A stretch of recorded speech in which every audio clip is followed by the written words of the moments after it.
Hi, my name is Miranda Gilbert, and I'm going to be talking today about creating safe passwords. Now, one thing you might say is, why does everybody keep saying you need to create a safe password? Why is it so important? Well, so much of the work that we do today, from everyday banking to our taxes to emailing important information, is done online. And so it's important to have safe and strong passwords so that you can keep your identity safe. What could actually go wrong if you don't have safe passwords? Well, it can result in things like identity theft, viruses and malware to your computers, your laptop, your phone. You can also have account breaches on your banking or important websites that you use that may need your identification. You could also have somebody break into your email, and therefore, if they broke into your email, you could kind of head down a path where they could get into access to all kinds of things. Now, this is a report of the latest passwords, the most commonly used passwords in 2020. And as you can see right here, this list of passwords is pretty poor. In fact, if you see your password or a password you use a lot on this list, please go and change it right away. This is just kind of an example of why it's so important to have strong passwords, because there are lists out here that people use to try to break into your accounts, and these are some of the top ones that are used most commonly. Things that also make bad passwords are words that are in the dictionary.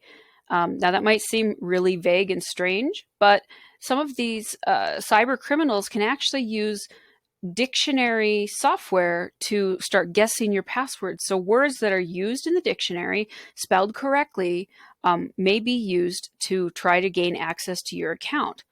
Numbers that have your identity in them, such as your birthday, your social security, your anniversary, those are bad numbers to use in your passwords. Why? Because people that don't know you very well may know that your birthday is a password. So you could have the word password, and let's say you were born in August 3rd, 0803 might be one of the things that you use for your passwords. So numbers like that are kind of tied to your identity are not good to have to use for your passwords.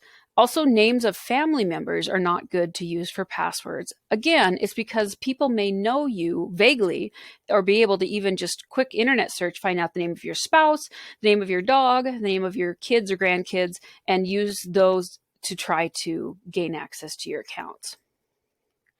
Now, it's not all bad news.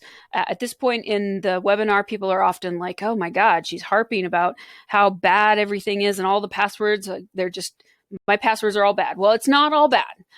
Creating safe passwords can be easy and fun. And I'm going to show you some techniques about how you can create a password that's very difficult to break. Now, before I move on, I should let you know that no password that you create is 100% foolproof, and you still have to take some certain safety precautions. But the techniques I'm going to teach you will help you create safer passwords so that you can feel more secure online. So one of the most important tips I can give you is that make sure that your password is at least 10 characters, that you use both letters, numbers, and special characters such as the @ symbol or punctuation marks or hashtags or something of that nature, and use both upper and lower case letters. Here is one other tool, purposely misspell words. Now remember back a couple slides ago when I said one of the tools that cyber criminals use is words that are in the dictionary. So this here is an example of a bad password is pineapple. That's just a word that's in the dictionary, and it can be easily cracked. A better password would be pineapple75 with exclamation point. Now that's a medium strength password, but it's still not great because it's still a word that's used in the dictionary. The capital letter P is good, 75, and the exclamation point. But a better example and the best example here would be to use some symbols in there mixed in.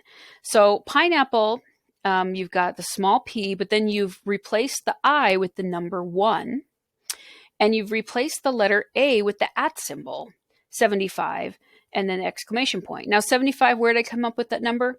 I don't know. Maybe you went to Hawaii in 1975, and that's just something random that not very many people would know. It's not my anniversary day. It's not my birthday. It's just some random number. Maybe it was my football number in college or something. Who knows? But it's not like an anniversary date or a birthday or anything like that. So that's just one example. You can replace letters with symbols like I did in the last example. 0 is a good one to use in place of O. You can also use the number 5 in place of S, or the @ symbol in place of the letter A. Number 1 is easily replaced for the letter I, or in some cases L. If your password is a phrase, like perhaps Miranda for president, you could replace the word for with the number 4. So that might be one way you could do it. Oftentimes when people have to change their password often, like perhaps your banking account requires you to change your password every month, that's a lot. That's 12 passwords a year. What I like to do in cases like that is to pick an overall theme, something that's very visual that you can picture in your mind and you can use every month. So if you have to change it often. Flowers is a great example because a flower is very easy. I can easily picture in my mind a daisy, and I know that the daisy is orange, and it, I can just easily picture an orange daisy in my head.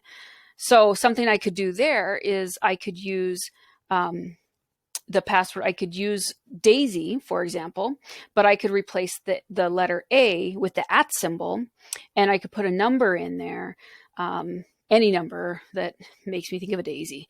But I picture it in my head, and that technique can help you remember the password.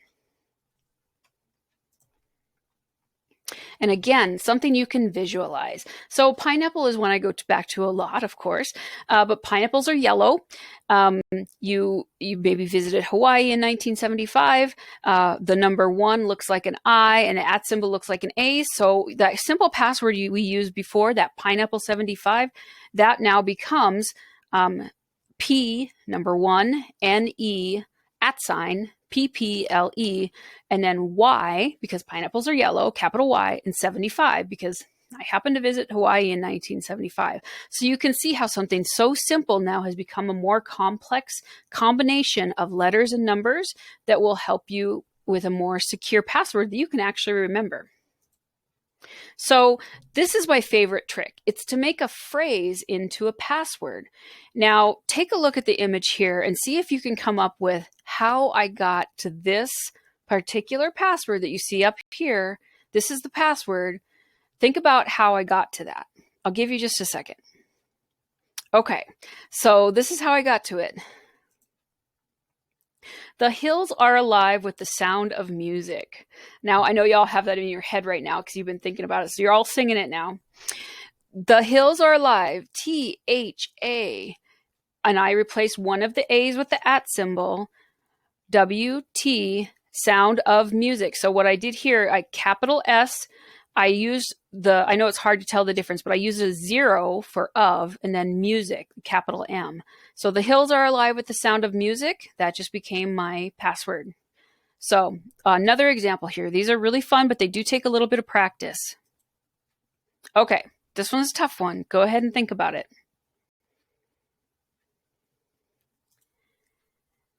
Okay, now you all have Rhett Butler in your head.